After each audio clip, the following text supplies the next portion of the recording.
Hi, welcome to Shared Moments with Justus. Today is a special one because I'm bringing you one of the guests that we have featured not so long ago. About 3 weeks ago, we brought to you the story of Maureen.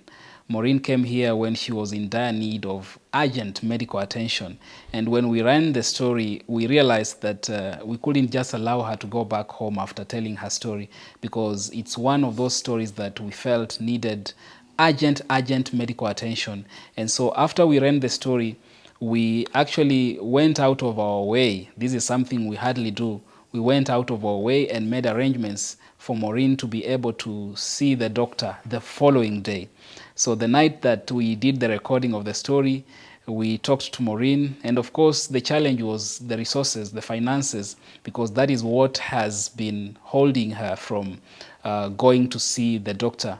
And so we sacrificed the little we could and made arrangements for Maureen to go to Kenyatta Hospital, at least to be attended to by the doctor, as we figure out ways in which we can be able to mobilize resources to help her get treatment. And I'm glad that that process that we began has so far brought a smile on the face of Maureen, because when she first came, she could not even smile. I hardly saw her teeth. And today, Maureen is here with all smiles and she's happy, even though she has lost one of her eyes. I mean, that eye was as good as lost even before that, but at least now she's not in pain as she was before. She's here very happy because she has been able to get some form of treatment that has given her relief, even though there's so much ahead needed in terms of medication and treatment still. But so far, it's a good report we are bringing to you, that your contribution, your prayers, and your presence has, made a difference in the life of Maureen. So Maureen is here with me to be able to share the story after the story, how her life has changed after coming on Shared Moments with Justus and appealing to you to come on board and support her, at least get the medical attention that she so much was in need of. Karibu sana Maureen. Hey, unasikiaje? Nasikia poa. Uko sure? Uko sure kabisa. Kweli? Good to see you. Nilikuwa na uchungu sana. Sasa hivi unasikiaje? Nasikia niko poa. Umejua story yako hata watu waliogopa kuwatch vile ilikuwa inakaa. Sasa nani angeona kweli? Kama mimi mwenyewe niliogopa kuona. Wewe mwenyewe uliogopa kuwatch? Niliambia Josephine mimi kweli. Uamini kama ni wewe. Na sitaamini tena akini. So umejiangalia kwa kioo after umetoka surgery na sasa unaangalia picha zako vile ulikuwa unakaa kitambo. You comparing the two. So we want you to really take us through the process. Nini kimefanyika tangu ile siku ulikuja ukashare story yako, umeenda hospitali, umefanyiwa operation, yani vitu zimebadilika kabisa. So wakati nilikuja hapa, jicho yangu ilikuwa imeoza. Nilikuwa inanuka, tuko tunakaribiana na mtu kama vile tuko na Justus. Siku hiyo tulikuwa tunakaribiana. Na tena hiyo jicho ilikuwa imetoka juu sana. Lakini sasa nashukuru Mungu. Majozi ya siku ile ilienda na siku hiyo. Umejua hata ulikuwa una struggle kujieleza. Nadhani pia kichwa kilikuwa kinauma sana wakati huo. Ilikuwa inaniuma sana. Lakini sasa sisikii hata. Nakumbuka wakati tulikupigia simu kukualika uje ndio uweze kupeana story yako. Kuna time tulikuambia tulikuwa tunakuadvise juu ya nguo ya kuvaa. Tukakwambia usivae green. So Maureen, vile tulimwambia sikuja na nguo ya green, sijui ni nini alifikiria, because apparently alikuwa amepanga kuvaa nguo ya green akikuja kwa show. So nampigia simu namwambia usikuja na nguo ya green. So she was like, kwani wamejuaje nataka kuvaa nguo ya green? Hata sio mimi nilisema, niliambia tu mama yangu. Sasa nimeambiwa nisivae hii nguo ya green na nilikuwa nataka nivae hiyo nikikuja. Sasa mama yangu akaniambia mbona sasa wanasema hivyo. Sasa mimi nikaambia mimi sijui. Nikamtext Josephine nikaambia mbona wameniambia nisivae nguo ya green. Josephine akaniambia juu ya studio inakuanga green. Sasa mimi nikamweleza mama hivyo sasa. Akaniambia kweli. Sasa hapo mimi nilikuwa nimejipanga nikuje peke yangu. Sasa niliposikia sasa hivi, nilipoambia hivyo sasa, nisivae nguo ya green, akaniambia muende na huyu kijana sasa. Niachwe mahali umeenda. Mama alikuwa na uoga. Lakini mimi sikuwa na uoga. Mimi sikuwa na uoga. Mimi nilikuwa nataka nipone. Hata kama mimi ningepelekwa wapi, mimi nilikuwa nataka nipone. Ile time Maureen tulikupigia simu tukakwambia ukuje Nairobi because of course Maureen hakai Nairobi, yeye kwao ni Nakuru County. Kunaitwaje hiyo sehemu natoka? Mauche. Yeah, Mauche is quite some distance kutoka Nakuru town, si ndio? Nilikwenda mbele, sio kukuja. Njoro, Ninapita Njoro. Unapita Njoro. Ninapita Igato. Yes. Naenda Mauche. Ulitoka saa ngapi home by the way ndio ufika? Because I remember tulikuambia uko studio by 8 asubuhi. Ulitoka home saa ngapi ndio ukakuwa hapa? Nilitoka saa 8 ya usiku. Saa 8 ya usiku. Kwa nini? Tukafika Nakuru saa 9, tukapanda gari inakuja Nairobi. Tukafika hapa saa 11 ya asubuhi. Na ulikuwa ufika saa 2. Yaki hata wewe. So mimi niliamushwa na Maureen saa 11. At guest amefika. I'm like, si alikuwa fika saa 2. So but that really told me one thing. She was really determined to come and share her story.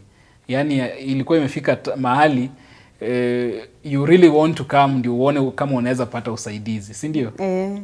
But when you came wewe ulikuwa unakuja tu kushare story. Yes. Haukuwa unajua mambo ya hospitali na nini, na hata sisi by the way hatukuwa tunajua kama tutafika hapo. So when you shared your story, alafu tukasuggest ya kwamba uende hospitali hiyo siku inafuata. Ni nini kilikuwa, ulijihisi namna gani? Sasa wakati nilitoka nyumbani nilikuwa nimekuja tu kupeana story yangu. Siku hata najua nitaenda hospitali. Nikapeana story yangu na nikalala hapa. Kisha yake tu nikastukia tu tunaenda hospitali na tu sikuwa ninajua tutaenda huko. Ni miujiza tu ya Mungu. Mungu alipanga mema usiku yote, akasema huyu atarudi nyumbani, ataenda hospitali. Kwa sababu ulikuwa urudi home the following day. Ukishamaliza story, actually si hata the following day. Ulikuwa ukuje ushare story yako urudi Nakuru. Lakini nilikuwa nakuja kupeana story na nirudi Nakuru, lakini si kurudi. Ndio nikalala, Mungu atakatenda mema. Asubuhi kuamka ninaambiwa tunaenda hospitali. Tunaenda hospitali Kenyatta. Of course, Josephine Leshao alikuwa msaada sana kwa hii safari yote because yeye kwanza ndiye alikuintroduce kwetu. Na hata wakati tulikuwa tunashare story yako, she was here, and even trips zote zenye umeenda hospitali amekuwa. So hiyo asubuhi nakumbuka mliondoka na yeye hata mkienda Kenyatta. So mlipofika Kenyatta, kama unaweza labda utueleze kidogo kulifanyikaje siku ya kwanza wakati mlienda? Siku ya kwanza tulienda, tukaambiwa tuende scan. Sasa tukaenda, kufika hapo tunaambiwa tunataka pesa. Sasa pesa hatukuwa nayo. Lakini Mungu alitenda mema tena. Mimi nikapigwa hiyo scan na tukarudi hospitali. Si kufanyiwa hapo. Nilifanyiwa sona. Hiyo scan. Ya jicho. Ya jicho sasa. Haya hapo sasa tukaambiwa turudi nyumbani tena. Alafu turudi ilikuwa Tuesday. Tukaambiwa turudi nyumbani. Alafu turudi tena hospitali on Thursday. Sasa Thursday tena tukaamka tena usiku. Tukakuja tukafika hapa saa 11. Tukakuja kutafuta Josephine, tukaambia tumefika. Tukaenda na yeye hospitali. Hiyo Thursday tena. Thursday sasa. Ndio tukaenda sasa hospitali. Tukaenda kupimwa, tukaenda ya COVID-19. Sasa tukaambiwa tunataka pesa. Pesa tena hakuna. Lakini Mungu tu kuacha sisi. Mimi nikapimwa corona. Na tena sikulala siku hiyo tena. Sikuadmitiwa siku hiyo. Nikarudi tena. Sasa on Friday tukarudi tena hospitali. Tukaenda sasa. Nikaadmitiwa. Alafu kesho yake sasa nikaenda theater. So huu muda wote bado ulikuwa kwa uchungu ama kuna kitu ulikuwa umefanyiwa hospitali labda ya kupunguza machungu? Ulipewa dawa yoyote ama kulikuwaje? Nilikuwa na uchungu, nilikuwa nasikia uchungu sana. Hata kama hata nitaitwa hata wewe kuja hapa mimi sikuwa hata nasikia hata ni Josephine alikuwa ananishika tu mikono. Ananifuruta tu, hata alinifuruta mpaka akakasirika. Juu amechoka kunifuruta. Juu mimi sikuwa naona, nilikuwa nimefunika tu. Sasa ingine haioni vizuri. Nilikuwa nafuata tu, tukifika mahali magari mingi iko, yeye ananishika mikono, tunafuatana na yeye. So finally ikafika siku ya admission, but of course daktari alikuwa amesemaje kabla ya admission? Walikuambia unaenda kuadmitiwa ufanyiwe nini? Aliniambiwa utaenda kutolewa jicho.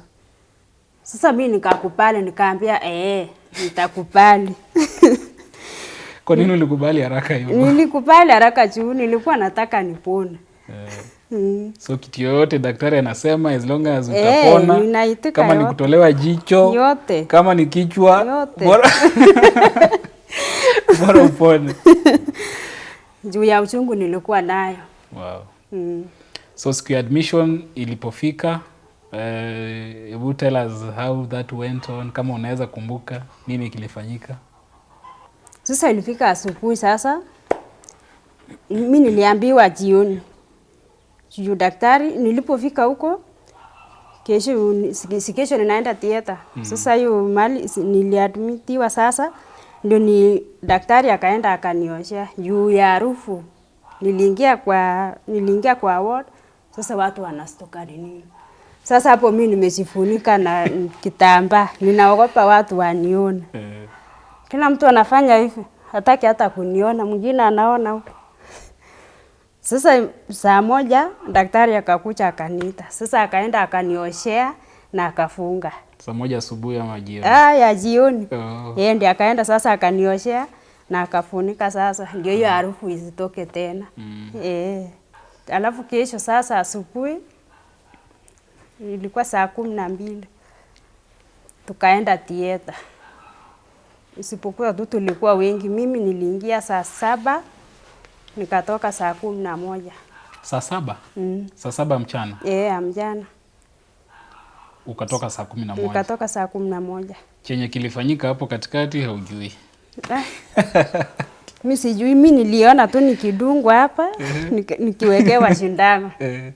Sasa hapo mimi nikalala, sijui ni nini iliendelea. Ukaamuka saa 11? Nikuamka sasa saa 10.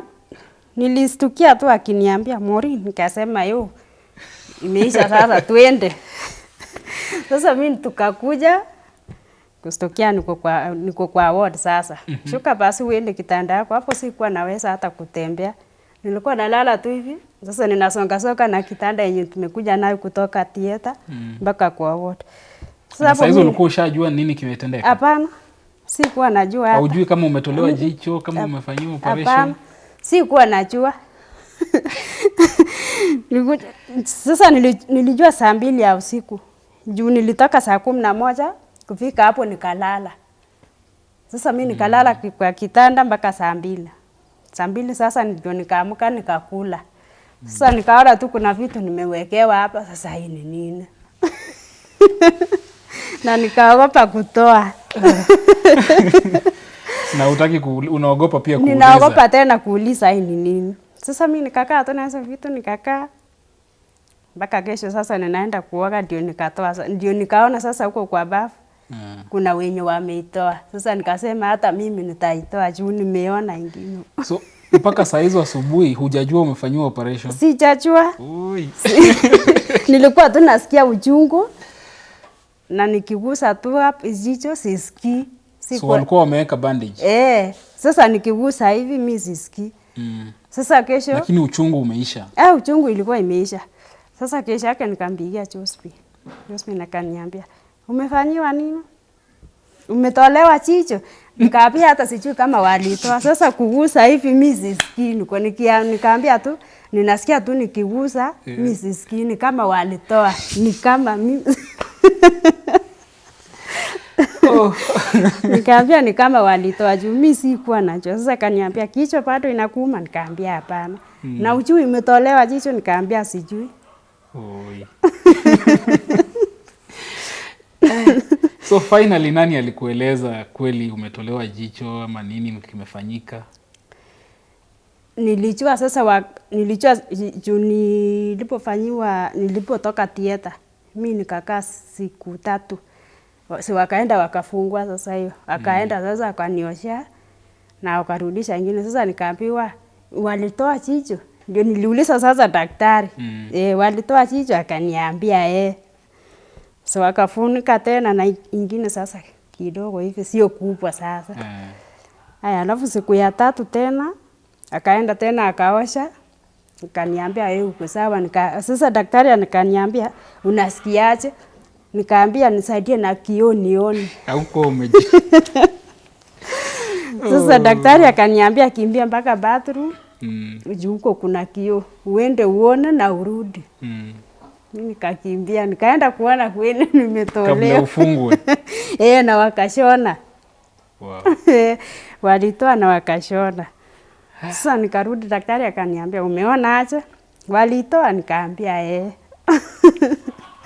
Akaniambia bado unasikia uchungu? Hapana. Usikii hata? Hapana. Na kichwa sisikii. Okay.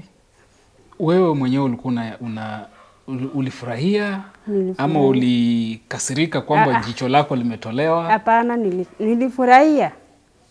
Sasa mbona ufurahie na jicho limeenda? Sasa kama ningekaa nayo tena na imeoza ningefanyia nini? Nilifurahi nitolewe, nipaki na hii moja. Ndio nipate sasa tukae pamoja na nyinyi. Tukae na Mungu. Na sitasahau Mungu. Mungu ako nami.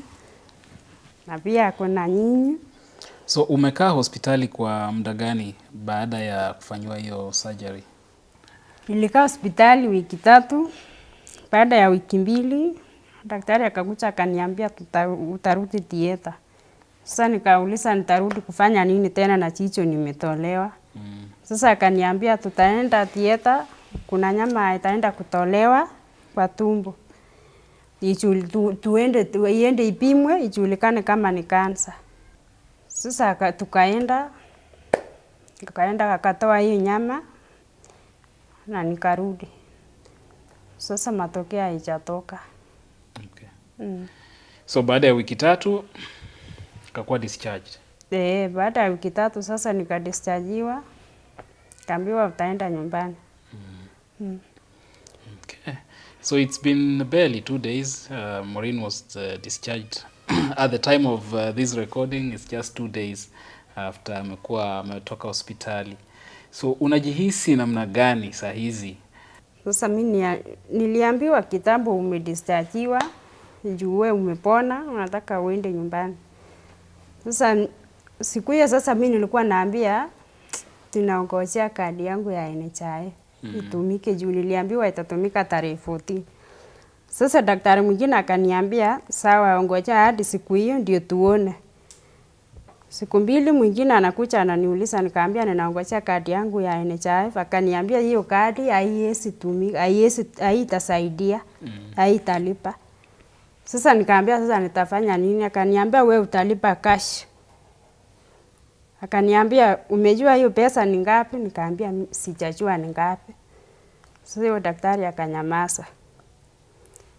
Sasa daktari alipoenda hakukuambia ni pesa ngapi? Hakuniambia, niende aliniambia umeuliza ni pesa ngapi. Mimi nikaambia sijauliza, mimi sijui ni ngapi. Sasa daktari akanyamaza, akaenda. Sasa hiyo nikapigia Josephine, nikaambiwa sasa nimeambiwa hiyo kadi yangu haitatumika Sasa wanataka pesa cash. Sasa Josephine akaniambia weka tu hapo, acha nitakuja kushughulikia. So alipokuja ukaweza kujua bili ilikuwa ya pesa ngapi na mkafanyaje? Sasa Josephine alipokuja sasa akaenda akashughulikia kweli, akaenda akaona. Sasa akarudi nikaambia sasa ni ngapi? Akaniambia ni 430.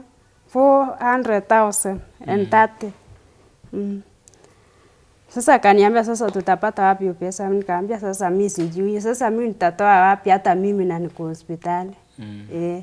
Muongee tu na watu nyumbani usikie tu vile watasema. Wow. Na vile tunaongea wewe unajua umetoka hospitali. Unajua mahali pesa ilitoka? Hapana. Wewe bora uko home.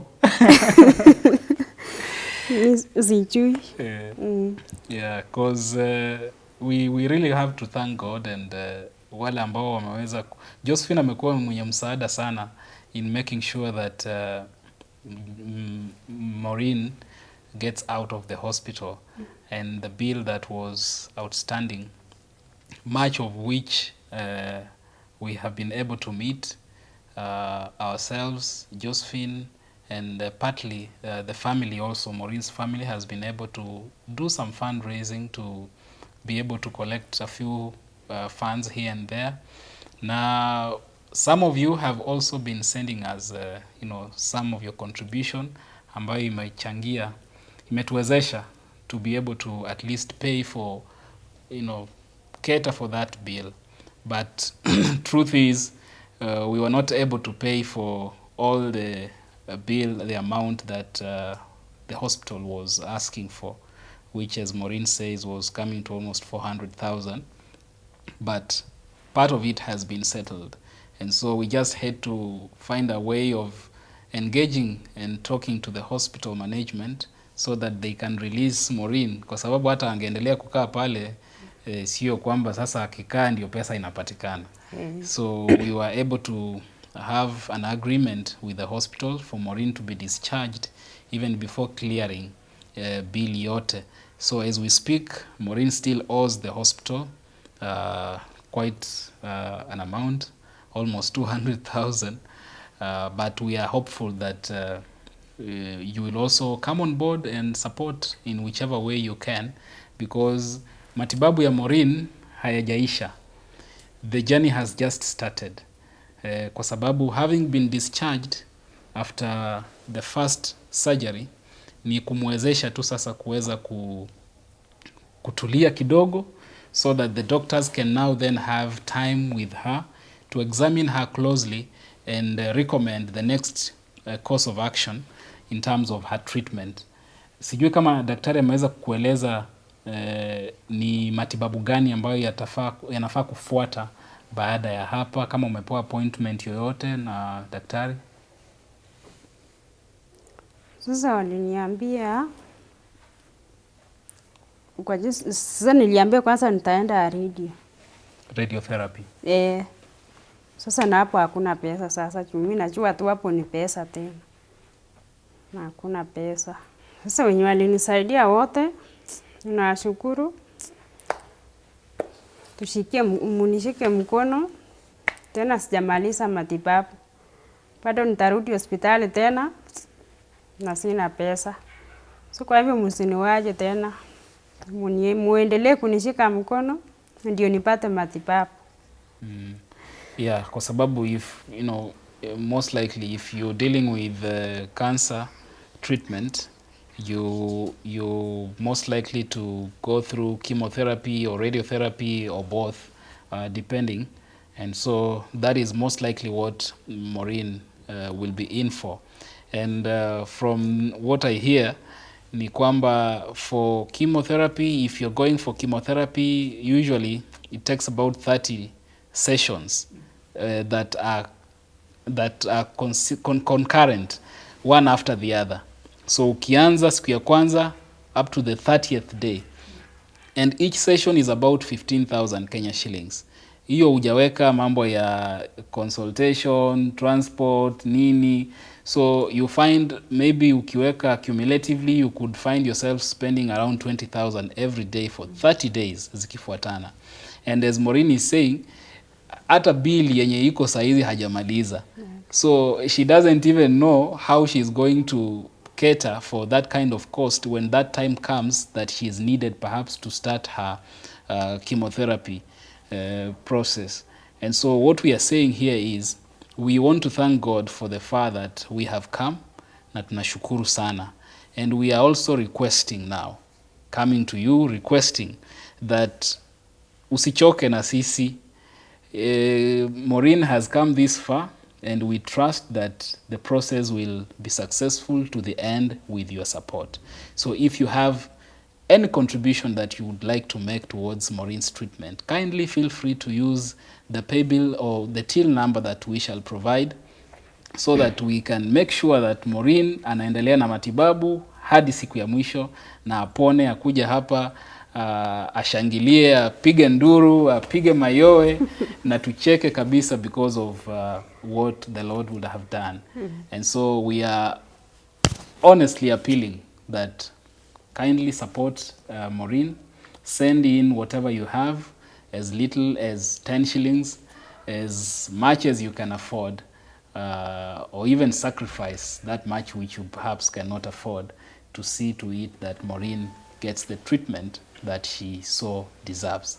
Kabla tumalize show, Maureen, sijui kama una mambo yoyote ya mwisho ya kusema na mimi ama na watazamaji wetu before we end the show. Sasa matibabu sijamaliza, bado pesa inahitajika ya kwenda kutibiwa. Tena niko na watoto wangu hawaendi shule na ninapenda kukaa nao ndio wapate kuenda shule, wasome kama watoto wengine. Nilipoanza kugonjeka, sasa watoto wakupata kuenda shule, ndio hakuna mwenye anamlipia shule. Sasa sasa mtoto mwingine hata hayuko nyumbani, anafanya kazi ya kuleta maji ya pombe. Huyo ana miaka ngapi huyo unasema? Huyo ilikuwa 2006. Amezaliwa 2006. Nilimzaa 2006. Sasa ndio alikuwa class 6. Sasa saa haendi shule, anafanya tu kazi ya kuleta maji ya pombe. Wapi huko? Transmara. Kwa mtu ambaye unajua ama? Sasa Transmara mahali nilikuwa nimeolewa. Sasa mimi nilipoenda nyumbani nikamwachia aunti yake. Sasa aunti yake ndiye anafanya kazi ya pombe, mtoto wangu ndiye anamletea maji. Sasa wengine wawili tena, moja aendi shule, ni moja tu ndiye anaenda shule. Okay. Sasa wengine hawaendi, mwingine anakaa tu nyumbani juu ya pesa tena. Sasa huyo mwingine anaenda tena shule. Sasa akiambiwa aenda leta pesa, mwalimu anamsaidia kumlipia tu huyo mdogo sasa. Lakini wengine hawasomi, wako tu nyumbani. Okay. So I think Maureen, tunashukuru kwanza ya kwamba Mungu amekuwezesha kufika mahali umefika, na tunajua hata ile matibabu ambayo inahitajika kwenda mbele ataweza kutupatia njia ama kufungua njia ya kuhakikisha kwamba utaweza kupata hayo matibabu. Na hata watoto vile ambavyo kama mzazi najua mambo yameanza kufunguka sasa. So we are praying that even the children watapata nafasi ya kuweza kurudi shule. And all those other things will fall in place. So thank you so much, asante sana kwa kuja, na tutaendelea kufuatilia story yako tujue vile unaendelea. Ukirudi hospitali, feel free kuja pia kutujulisha mambo yamefika wapi. Sawa. Si ndio? Sawa. So there we have it. The journey continues. Maureen, we are here to make sure that you get treatment to the end. And I just want to take this opportunity to really invite you to be part of this process. As we have said, most likely going forward, we are going to have, or Maureen is going to need some chemotherapy sessions or radiotherapy or both. And by the look of things, if it's chemotherapy, for instance, you find each session is about 15,000 Kenya shillings. And when they start, it has to go to the end. There are about 30 sessions. So you can imagine each session 15,000 for 30 sessions. And as it is, the situation is bad. Maureen doesn't have any source of income, and she still haven't even cleared the deficit from the previous bill. So we are calling on you to really be part of this journey and support where you can. I'm specifically asking for 30 people to give 15,000 shillings each for each session. That way we will be assured that the sessions will be taken care of. So 30 of you, each giving us 15,000 Kenya shillings, that will be enough for the session.